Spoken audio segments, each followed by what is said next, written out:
biggest in making pallets, wooden pallets. And the first time we met, they said, well, we don't have any risks at all, no climate risk, whatever.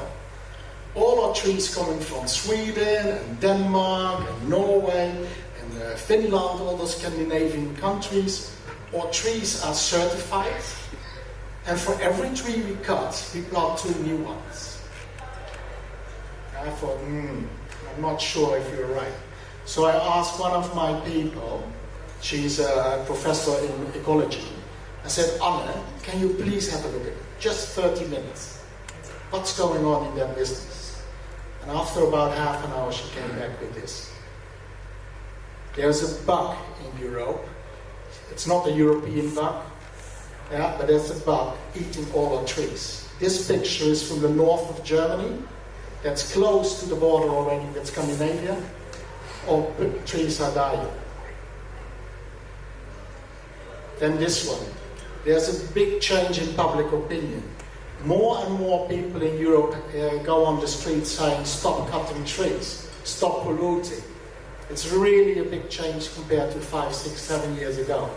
And it's growing rapidly. Bushfires. Every year, Europe is covering black from smoke, especially the southern countries, but slowly it's also already coming to the Netherlands and Germany. The next step is Scandinavia. So I'm not sure you will have trees in 10 years.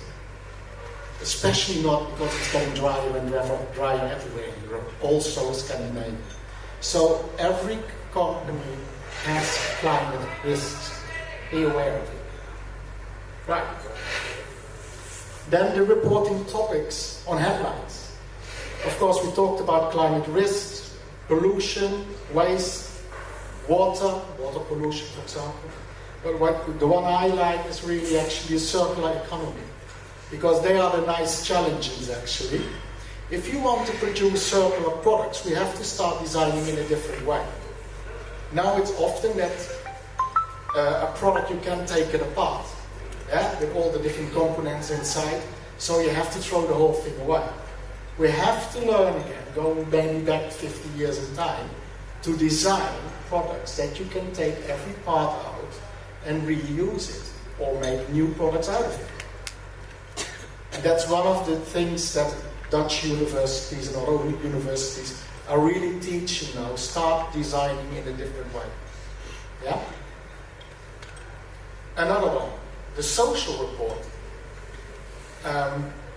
Dutch companies now, or European companies, they have to start reporting about their own stuff. But what is new, they have to start reporting about hired external stuff as well. And that's difficult for them. And then they're asking you probably, especially those who are exporting to Europe as well, can you give me your policies on your stuff? How do you treat it? Yeah? Can they go to trainings? Do they have safe working environment? Is there equality in the balance man-woman? They want to have reports on that. And then in the end, of course, how you affect communities and things like that. But actually, those are the same guidelines or policies as the United Nations on human rights. The difference is now you have to start reporting about it. That's how you create jobs for it. Last one, business behavior. So Europe wants to know who's in charge, what is your behavior, what are your policies, yeah? Who's responsible? I will come back to that later. And what are your metrics and targets? How are you going to become better on cases like sustainability? How are you going to do that? They want to see that. Yeah? And actually the good thing about you is that you started already. Because one of the things they want to know is, how is the diversity in the board of directors? And you started today. Met Madame Applied Khan.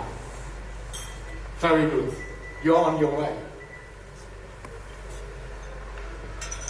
Then, to stop about those technical things. Europe selected about 1,000 data points. Half a year ago it was 2,000 data points. But then slowly the businesses started to complained. They said we're not going to make it. And all the reports must be assessed and signed by their accountants. And they have no idea where to start as well. They're very good at calculating, but they have never calculated a footprint. They don't know what a water footprint is. So they have to learn as well. Then the penalties, and then I stop more or less. Let's go to the last one, to give you an idea how serious Europe is about that, about this issue. If I look back at Shell, the oil company, you probably know as well, yeah? They made a revenue in 2022 of $381 billion US. If they got a penalty by that of 5%, that's $19 billion. In that year they had a profit of 40 million. So half of their profit would have gone to a penalty because they didn't report. So that's how serious Europe is about this new policy. They really want to have their targets done. Right. At the end, if European companies don't know where to start, as the accountants don't know where to start, so where do you start? Just to give you some insights where you can start. The first one is actually build a multidisciplinary team within your organization, because it will hit all your departments. Yeah? The next one, you identify your biggest internal, external risks, climate risks. Yeah? Often not so very difficult. And then you look at where do I make the biggest impact? Where can I do the best quickly? And then you start, but what is irreversible first? To give you an example, near where I live, in the Netherlands, there's a big chemical plant. They pollute the river every year with 14,000 tons of microplastics and microplastics. Plastics and nanoplastics. They have to start first stopping that, because as soon you throw it in the river, you will never find it back. And at the end, it ends up in our food, the fish, whatever you catch, but you don't want that. So start where it is irreversible. The other four are actually general business and strategy management. Yeah? So I'm not going to talk about that too much. And be aware, this is new for everybody, also for the European companies. Yeah? It's not science, it's maybe science in progress. So start and learn from each other, involve stakeholders, ask your accountant, maybe you have to hire a consultant, yes?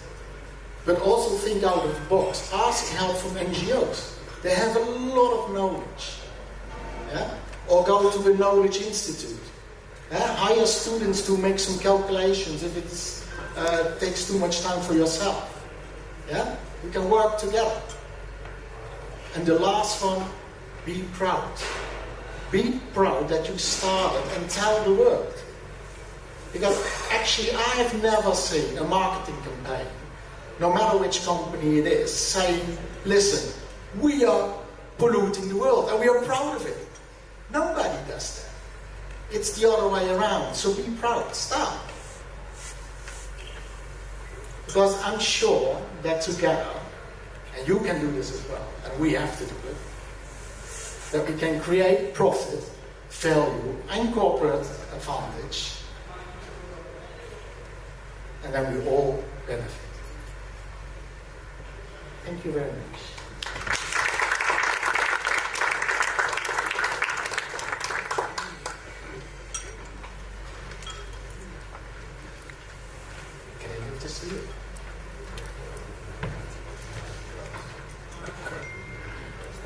Thank you, Geert.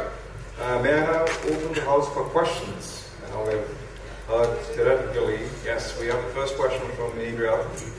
Can I have a mic passed on to her, please? Hi, good evening. So I have a couple of questions. Single-time use plastics, we are aware. So now what we have is biodegradable plastic. Uh-huh. Is that a part of single-use plastic? Good question. Depends on probably what it's made of. Because biodegradable, you can make today's plastic out of the short carbon chain, often made from sugar beets or sugarcane things. Sugarcane. Yeah, but you can still make a very polluting plastic out of it. Is that correct? Yeah, but what we told is, because there's a little study done on this, so but what we told is that even if it goes into water or soil, Yes. if it's not touched or even if it's left there for a bit, it will become soil, it will be part of water and it's not polluted. Yeah. It depends really on the recipe, how quickly it goes. Yeah. Because you have actually two chains of carbon change. The first one is the long one. That's the oil we have, which was pressed together out of plants for millions of years. That's what we make the traditional plastic of. Right. Yeah. What we then said, you can make plastic also out of young plants. Sugarcane which grows in 1 year, and that it's a chemical process. What decides if it is biodegradable quickly or not. And second, I want to know what is the EU policy on use of wood coming into Europe. So right now there is a fumigation process that we have to do our crates. We have to go through fumigation process. But what we hear is that in times wood will not be allowed to enter EU as a part of packaging. Good question. Maybe it will fall under that other policy, the deforestation, that I say if you not can prove that the wood is coming from a production forest, so you're not cutting away the rainforest, for example, or you're replanting, yeah, that I say it's okay. I actually don't know about wood specifically. May because we have worked on this. See, the forests have to be certified. Like world over, there have to be certification for forests. And if your wood comes from those certified forests, where there is sustainable forest practice. As rightly said, that for every tree cut there is plantation, and they are, let's say, grown scientifically, and no forest cover is reduced. And incidentally, in India, maybe interesting for him also, as per Indian laws, no forest can be cut for any commercial use. Incidentally, being from paper, all paper comes from forests which are socially grown not from the forest sector. It is grown by farmers or social forestry. So therefore, rest assured in India, but having said that, those certifications are necessary that whenever you use any wood, there must be a certification that this wood has come from a sustainable forest. There is a formal certification for that. For example, we used to import wood pulp from all the countries. There is a certificate that this wood pulp has been made out of sustainable forest. There is specific forest. That's it. As long as you are using that forest which is certified forest, certified wood, yes, you can do that. No issue, but those certifications are necessary. Thank you. Thank you. Does it help you? Yes, I need to get contacts of certified forests. Fantastic. Connections. Lovely. Any other questions? Yes, sir. I think what has happened is Europe and all the developed countries, they have grown, polluting, creating all the problems for the world. And I want countries like India and China not to do any more damage. Yeah. But we have already done so much of about. So to all the SMEs, particularly in underdeveloped countries like India, Punjab, so they do not have that kind of competence to do this detailed work, and they also do not have the margins to support. I believe in Germany also, the SMEs will not have that kind of depth and that kind of money to give to KPMG and the Big Four, who have to certify. So how do you deal with this challenge? And 2026 is not far. No, exactly. the way I think it will go is the next 3 years, companies have to start reporting. They don't have to be perfect yet. That's the big companies and their suppliers. Yeah, you're allowed to make mistakes, and they hope in one way that by the time then they have learned enough to support the small companies as well. You see, if I look at my own country, you see a television or advertising coming, talking actually to the small companies, so be aware this will come. So as far as I know, they're not excused, but probably they will not have to report on 1,000 data points. It will be much less. I think there will be software on that. One possible solution I feel is the government creates an institutional framework which assists SMEs to do all this kind of work. The sustainability is a big thing. Everybody is aware of it, and you mentioned rightly started this movement. We all have a responsibility to the planet. Yes. But at the same time, we have all the responsibility to the sustainability of life itself. And in developing countries like India, yeah, where the standard of living is at the moment very low, and we have a long way to go to manage yeah. So, a collective action, the public policy support should help, definitely. And I think that's not only for India, that's also for other countries, including Europe itself.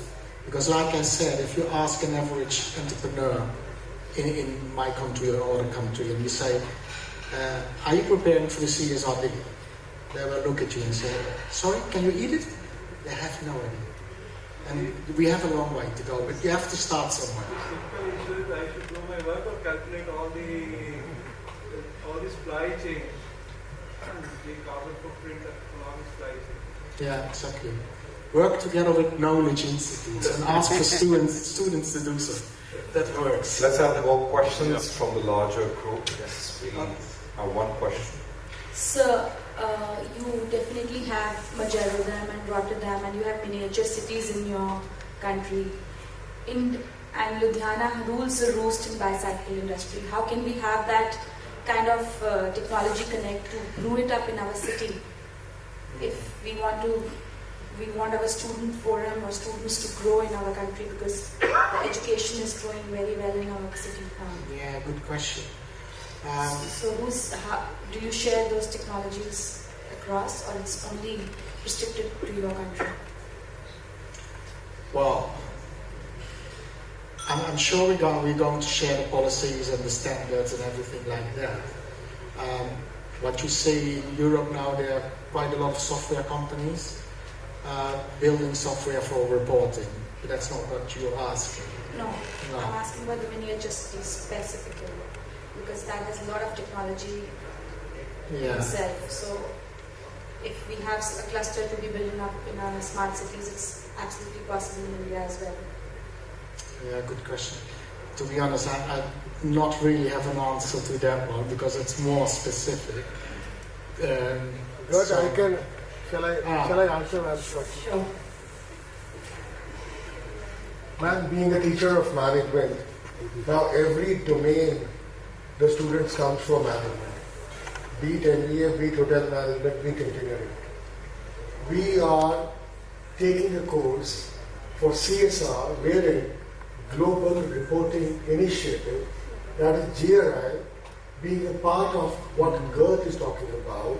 In India, top 100 companies is getting mandatory for every year to report. And gradually, it's going to percolate down to everyone to have the sustainability of environment, or else down the line, 30 years, this life would be not like what it is now. So we have already taken, that steps have been taken by the universities. We are teaching those students who have come from 12th, 13th, or BBA, second year, third year. We take full 6 months to tell them what is CSR and what is GRI. Thank you. There was a question over here. Maybe we can pass on for the... Thank you, Dr. Ganesh. Because we are exporting mostly to the European Union. And European Union countries, like whatever restrictions they had for us, as a developed country, they were not having it for the underdeveloped countries like Pakistan, Cambodia, Sri Lanka. And that is making a difference in our profitability because they are leaning towards those countries and developing country, they were not being considering that at par with them. So are these restrictions which are going to be there now going to be across the board for everyone, or going to have selective certifications like for developed countries and underdeveloped countries? In the first place, it's the European companies who have to report. But they're going to ask their suppliers worldwide to provide them with data about the supply chain. So you yourself do not have to report for Europe, but to your clients. And there's a risk, of course, if you cannot report, you have to ask for help from them.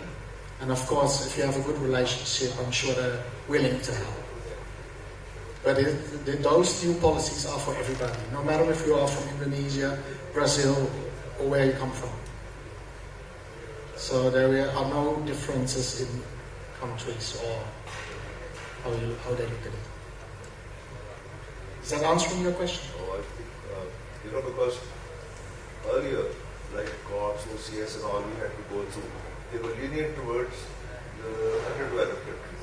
And it's making a difference about 20% when they are taxing the local. Yeah. That's why the FTA is still on. We haven't been able to go through the FTA. It's really affecting the parallel manufacturers. Yeah, I understand. I haven't heard anything from anybody over the last 2 years that I'm involved in this, talking about differences between countries. That's big, and that is the issue in the FTA. I thought you throw some light on that. We also witnessed the similar problem when talk about bicycle. So when we are supplying something to a large client in Europe or US, to US or Europe, and when they are asking us to follow some guidelines in terms of the plastic use and the kind of standard we should maintain and the kind of human atmosphere should be there, like you said, health and safety and all that. But similar things are not applicable in Bangladesh and Sri Lanka, but they are still buying from them directly. I asked them the question that is it okay for them you to buy from Bangladesh, not from us? Even though the environment is not good there. So they had no answer to that. Only to save the duty of 10.5%. Yeah, I understand. Yeah. And that's how the Bangladeshis and Sri Lankans have built their production capabilities and capacities, because they barged into it. They came across. They said, no, we want, because they are saving their cost. I think somewhere down the line, the large organization in Europe should also set up a team who should guide and give us the learning that how to calculate this even in the longer term. Absolutely right. Someone should come forward, because we need to learn something. Yeah. And may not, if we don't want to invest right now, but they can teach us that is how you will invest. I think we have to teach it as far as we know it ourselves in this moment. Like I said, it's not science done, it's science in progress. And I know there are more and more students graduating in Europe. They can calculate footprints no matter what it is. But even then, we're still learning. But I think, and maybe that's an idea, think about the PTCE. So did I say that correctly? Yeah. Yes. That if I come home to the Netherlands and I'm going to talk with some universities to see if we can exchange some students and programs on this. Like for us also, like maybe we are doing all the sustainability processes in like zero liquid discharge, wastewater management and solar and everything. But we don't know how to calculate the effectiveness of it and how to put forward to the supply. These all learnings definitely can come from the buyer or from. There are some about 3-4 globally recognized databases, which they have a lot of data on products and footprints, and they are recognized for using in the first calculations, just to get an average idea. Yeah. And of course, for the companies who say, I want to go further, I really want to break down the footprint of this bottle, yeah, of course, then you get better numbers at the end. But there are databases to access and to look around for footprints, water footprints, etc. I will share them later in the presentation, yeah, so that you can have a look. I hope it helps. Thank you for that answer, Geert. May I first of all request you to please come on the stage so that our members at the back can also see you. Will you join me on the stage here, please?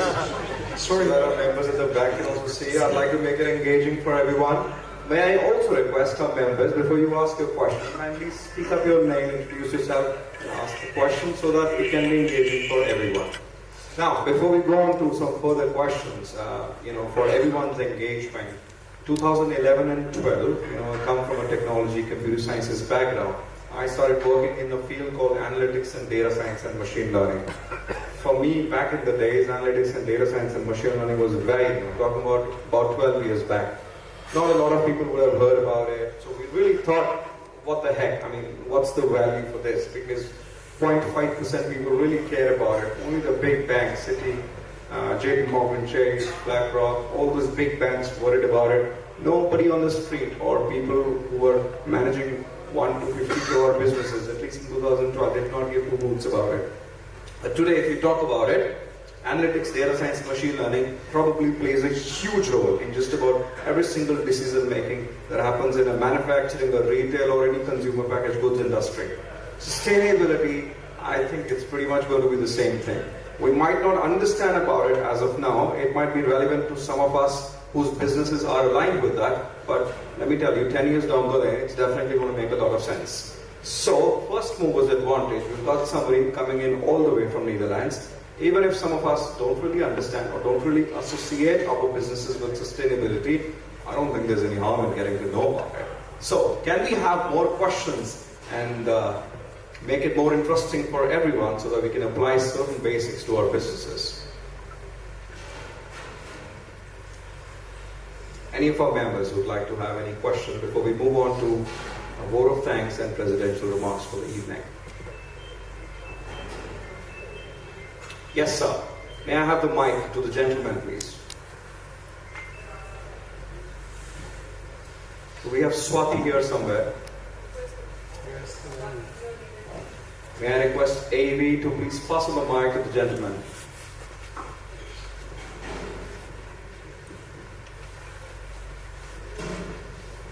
Good evening. Good evening. I'm Varun Behel, and we are exporting home textiles to Europe. Yes. And this thing, sustainability, and is now in vogue in Europe. And all the buyers, they want sustainable products and recycled products. There's a big demand for this. The only problem we face in India is we find, because we have to source our raw material, all the inputs which go into manufacturing the home textiles, so we have to source the raw materials from those certified suppliers. So we don't find all those certified suppliers to give us the raw materials. So, and in India, because all this is not implemented for the Indian market, which is a huge market, and all the big suppliers are suppliers to the Indian market. So for them it is not so important, And so in India, to create that ecosystem so that we can find all the suppliers, it will take some time, And unless the Indian government also makes changes in the laws for implementing the same in India, so this the whole thing will then be a success, I feel. So I just wanted to convey this. Thank you. Thank you, sir. Thank you for sharing. And I think you're absolutely right. it's not only Europe or India or Africa, it doesn't matter so much where your business is. At the end, we have to do it all together. The problem we are facing is so enormous that we have to hurry a little bit. That's the way how I look at it. And if we work together, everybody on his own issues, we will make progress. And I think that's the most important thing. So, yes, thank you. Thank you, Mr. Warren. We have another question from the lady. Please, could you pass the mic? Center of the hall.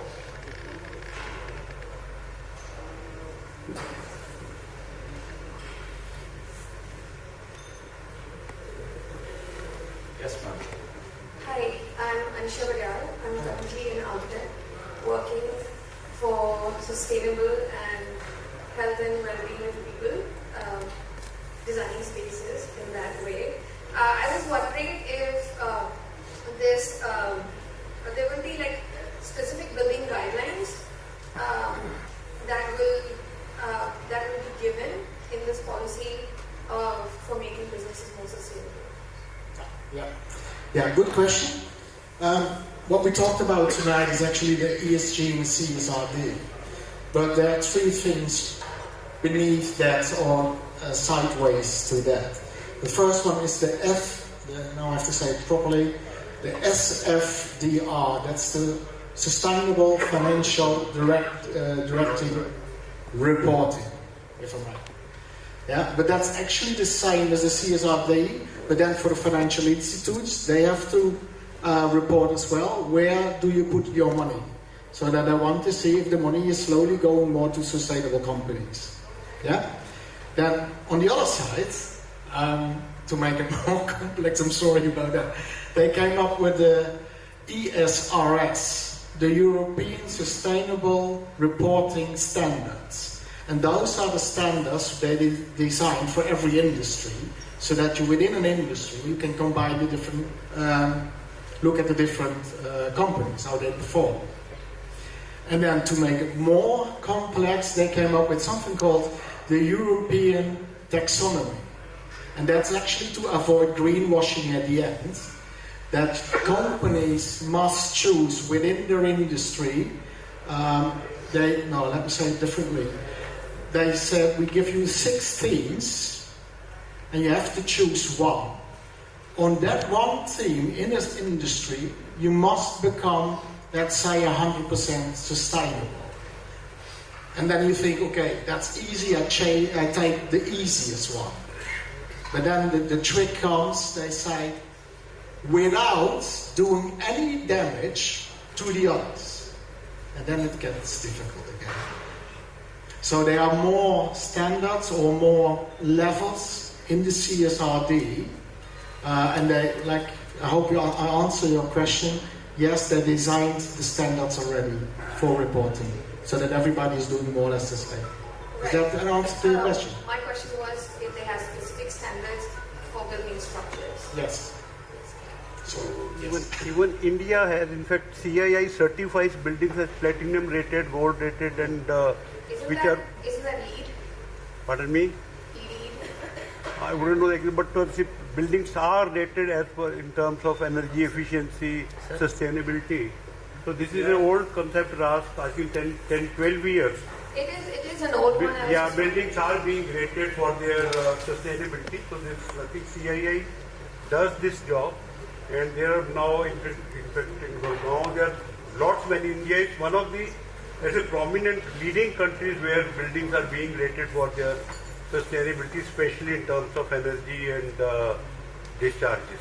Yeah, Already India is still far. They're one of the leading countries in the world. They're far ahead of many other countries. And also, sir, ITC has built one totally green. Yes, it is in Gurgaon. Totally green, I believe, running into acres, wherein they're using the vehicles which are electrically operated. It is national LEED certified. Very common now. Very common now.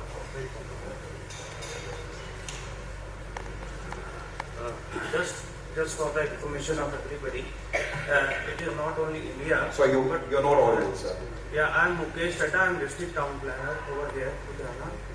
And just for the information of everybody, there is a agency called PEDA, Punjab Energy Development Agency, that is responsible for rating the buildings.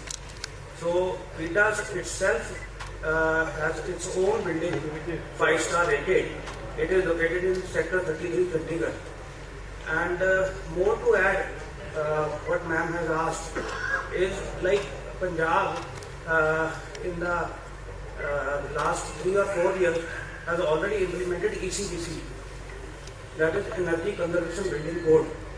So that agency is responsible, PITA, to give the certification for the buildings that are energy efficient.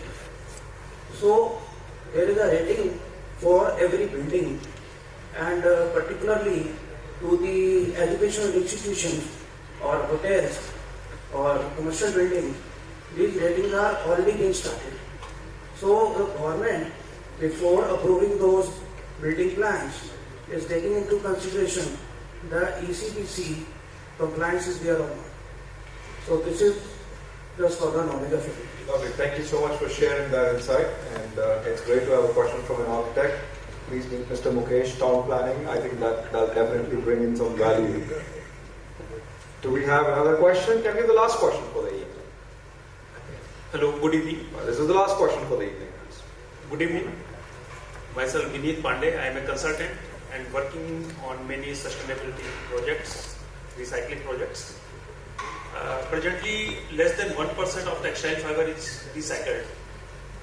There are many challenges, collection of waste, sorting of waste, but still that 1% is actually recycled or not, we don't know. Because of not availability of traceability. We cannot trace whether this recycled fiber is used or not. So can you throw some light on traceability? Some light, can you be more clear? Traceability. Traceability. How you trace the grade from where the material is collected? Yeah, that's a good one. How do you say You should charge money for us giving that answer. You're a consultant. No, I'm looking for the English word.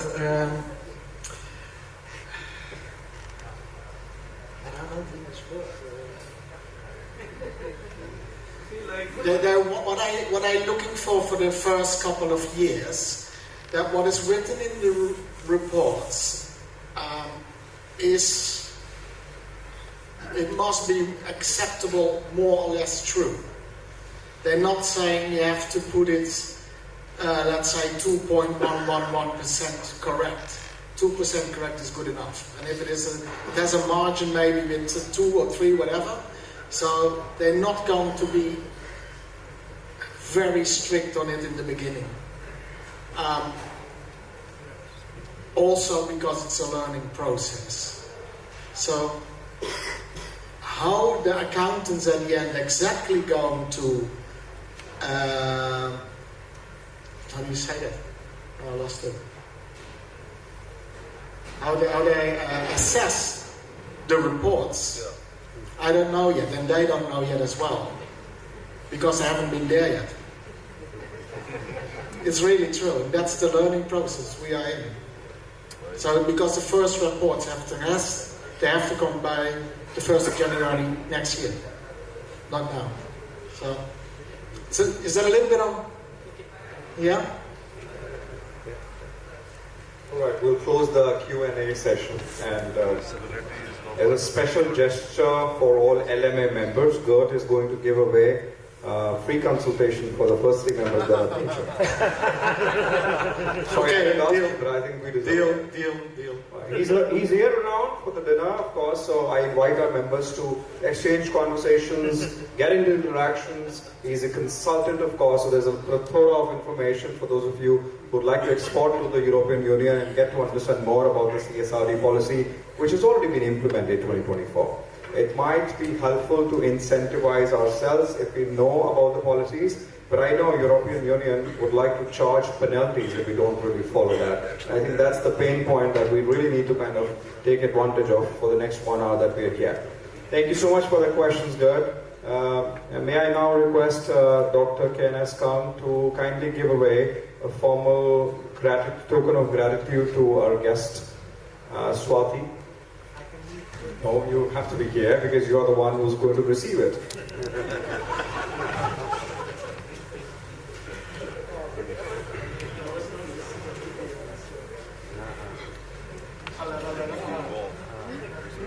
Keeps you warm. This cold, this will help you.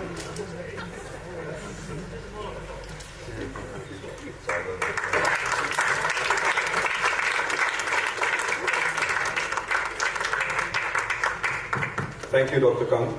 Good, you look very pretty in that. May I now request Mr. Gaurav Munjal, Senior Vice President, to kindly give away the formal vote of thanks on behalf of Ludhiana Management Association.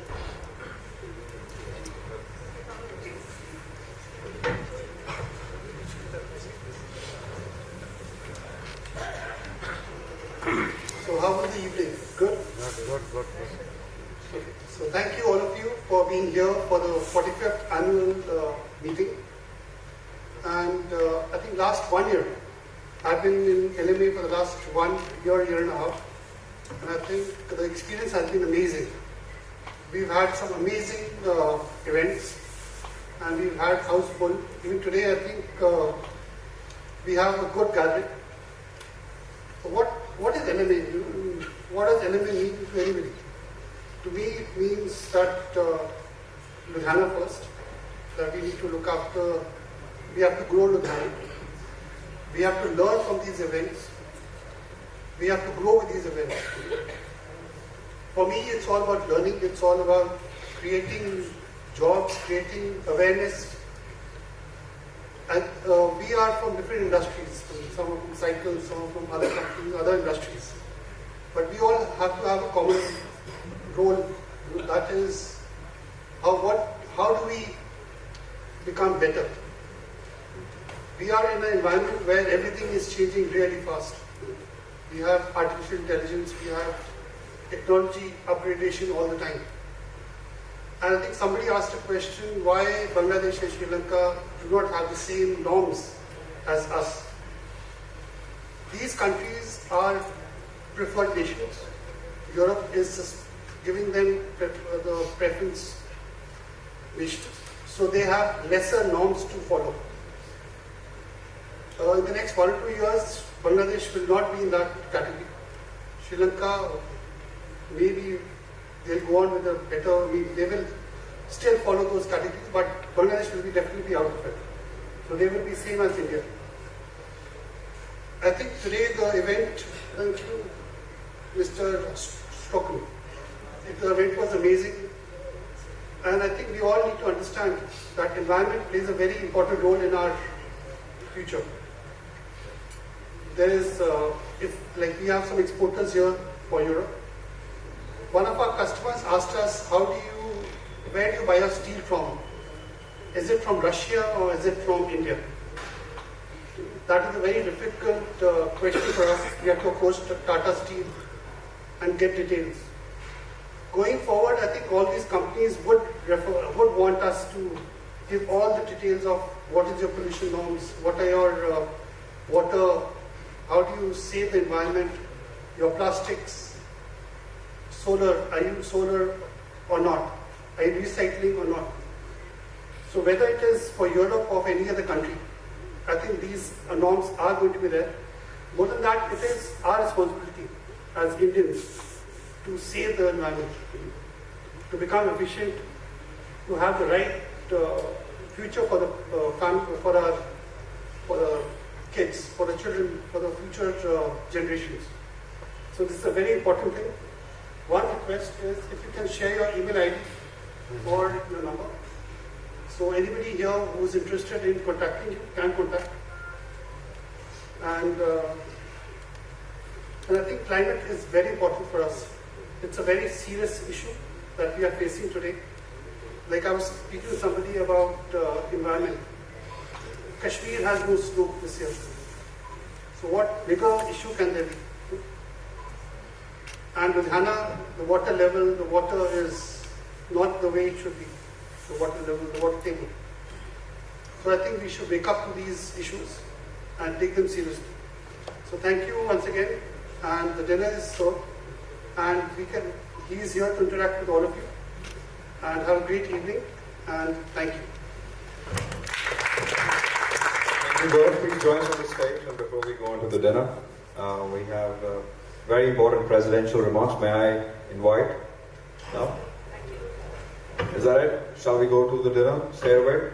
Perfect. All right, guys. Thank you so much for joining us. Please join us for dinner.